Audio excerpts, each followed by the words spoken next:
One more race to go. Race number 10. The final one is a Class 3. It's over the 1,400 metres, headed by High Spirits, who's been off the track since December. Kobe Boy, he's fourth first up. He jumps from barrier 12. Big Bang Bong has Joe Moreira on board. He's got a good record on this horse. Barrier 8 for him. Chunghwa Spirit ran up course and distance behind Sun Touch last time out. Flotation beaten favourite last time out. Cheerful Boy gets the blinkers back on. Get down to Starship and Marvel Joy, who was fourth over the mile at a huge price last time. He takes the drop-in trip. Maybe Dollar Award and Cheerful Boy be the two that sort of dispute the lead here. Cheerful Boy has just going to have his second run for Michael Freeman, and Dollar Award's been handy in some recent trials. Volatation could lead, he could sit in. Big Bang Bong's rarely far away. There are a few that are caught wide here that might have to potentially press on. Marble Joy could kick up. So good or good to slow, somewhere around there.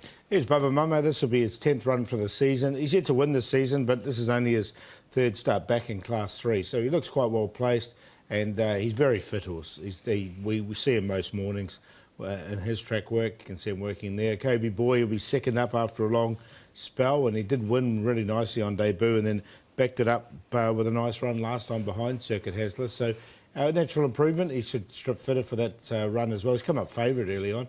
Hang's Decision, I thought, his trials have been pretty ordinary recently, but he's getting down to, like a sort of a racing sort of weight now where he can just about win. He looks fit enough. He's just needs to put in, I think. All right, OK. We'll start our search for the winner with Starship, who finished second last time out. Kobe Boy in this race too. He was first up since that big win at the end of last season. Bubba Mummo flashes home an enjoyable success. I didn't think this was actually an overly strong Class 3. So, as Paul mentioned, this is his third run back into this grade, Bubba Mummo. Overall, he's got a good record for the jockey, Nash Rawiller, and a good record in the class. And I think this is a slightly weaker, although there's a lot of similar horses in it, to what was on offer here. So I'm going to side with Bubba Mummo. I think he's a very tough horse and he can go close here. Yeah, I agree. He did catch the eye finishing off. But I think Kobe Boy's obviously got chances as well. And I also think Starship was a good run from him with the lightweight. So I'm going to use that as the main form reference. Same. Just the barrier worried me a little bit with Kobe Boy in the second up 12, situation. Yeah, he's come up favourite, though, at this early stage, is it, at the moment? Anyway, Chunghwa Spirit's the next one we're going to have a look at. Filled the runner-up spot himself last time out. This is over the 1,400 metres, volatation further back. It was. He sort of... I thought he would have won a race or another race by now, Chunghwa Spirit. He won one last season, but he hasn't been able to win one this season. Volatation was super impressive, two back. And then on this occasion, a little awkward out of the gates and wasn't so impressive. We know Sun Touch sort of tested Harmony Hero to some extent last start. Chunghwa Spirit's not out of calculations. Yeah, it's been a little bit disappointing, isn't he, on his win ratio. They've tried a few things with him, all-weather and that, but he's obviously got ability. I actually thought he went quite good on the all-weather a few starts ago, so I might wait for him there. All right, that might be an option for him. Dollar Award, we're going to take you to the trials for Dollar Awards, and it was a pretty good one as well. That's DB Pin on the rails in front. We haven't seen him since just before Christmas. Yeah, but his work's been good. He's quite forward in his condition here leading into this contest. Zach Purden's going to ride him as well. Pacifiers will come off him. I'm going to find a place for him because I think he can run nicely fresh.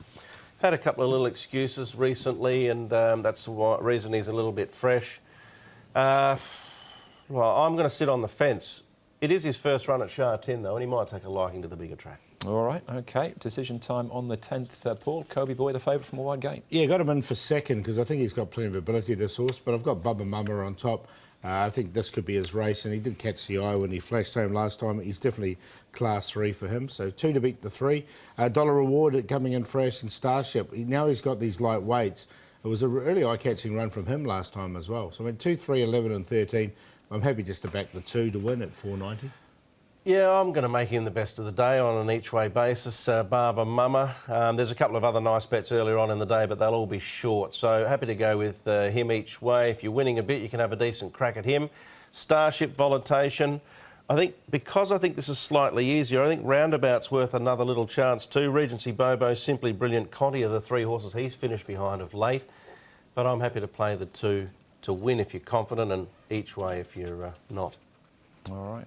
I'll go with Kobe Boy. The draw's not ideal. I didn't think he'd be favourite, to be perfectly honest. So hopefully that price will drift out. But it was a pretty good effort first up from him. Now, as far as the stats are concerned. Zach Purton, season statistics at Sha Tin, better than 50%. It's unbelievable, isn't it? When you sort of get these raw figures here. He's had 123 rides here at Sha Tin for 29 wins, 21 seconds, 15 thirds. So first three rate of 53%. Had a 5-timer last week too, coming back on the overnighter. He'll be doing the same again. Let's have a look at his rides. He got Magic Success, Ever Laugh, I'm going to make him my best. Lean Perfection should be close to winning. Crown Avenue, he'll go well. I'm just worried about that weight loss with him. Rule These, another one that's got a good chance. Winner's Way, maybe not so much in that strong race, but Time Warp, definitely right in there. California Fortune with a good draw and dollar reward coming in fresh. So he's got another really good book of rides. Yeah, you could easily see him adding to that win ratio with that book. And speaking of best bets, I think some of those horses might crop up here. Yeah, I've already shown my cards here. So Ever Laugh, how we will laugh if he wins. So I've got him on top, Zach Purton on the board. Should get the perfect run from barrier number 1 and sit in behind. 1,800 metres looks ideal. Daring Heart, first time on the dirt, on the all-weather for him. Currently a $13 chance, like the price, but that I think that's a big over. Karis Teton from barrier 4 should get him in a nice position, and he's bred for the dirt. So we'll take that as the QQP race, because I have got time for Crown Avenue, and Pearl Warm I've got in there for third. Another first starter by Keeper, who should like the surface. 1, 7 and 14 QQP. Barbara Mummer in the last. I'll go with him. Probably go each way. If you're getting $5 and $2, you can go each way, but I think he can win the last. And my long shot now, Victor Wong's got the confidence going. There's a lot of interesting horses with him aboard tomorrow with the £10 off, and I think Premium Champion's very interesting. I'm going to make him the long shot. Fortune Bobo's another front-running type. There's a few others that sort of get back. I think the play of the day is in the sprint, actually. Mr. Stunning and Beat the Clock at the set weight situation. I think they've got it between them. Yeah, very hard to see anything winning outside of those for me. But Time Warp best for me, not because I think he's absolutely a guaranteed winner, but I think he'll get to the front. I think he'll roll. He'll take an awful lot of catching. So Time Warp in the Chairman's Trophy, and then Jing Jing Win back to 1,000 metres. I was thinking he was 12 or 14, but it may well be. He's just an out-and-out sprinter with Matthew Poon taking £5 off. He looks very attractive indeed. We'll make that the QQP there. Magic Legend, Bravo Watchman, and Jing Jing Win for a bit of extra value. That's race number 9. All right, looking forward to Sunday's programme. Of course, we come in fresh. I use that term loosely, but after missing Happy Valley midweek. That's right, yes. And then we've got the Valley again this Wednesday night coming up, so everything will be back to normal. Yep, seems to be back to normal already, doesn't it? But, yeah, it'll be interesting going back to Happy Valley with the fresh grass and everything. It hasn't been used there for a week or so. Yeah, I walked the track the other day, Andrew. It's looking magnificent. All right, fantastic. And it'll be interesting to see how many of these international horses turn up at the end of the month as well. We'll keep a close eye on that. Yeah, well, that's right. I mean, obviously, Dubai's now concluded and a couple of other big races around the world shortly too. So hopefully we'll get a number of internationals here to take on our best. All right, well, that's the show, though. Thanks for watching. On behalf of Paul, Brett and the rest of the team, hopefully we'll see you at Sha Tin when we will be racing till 1. Good night. Good night.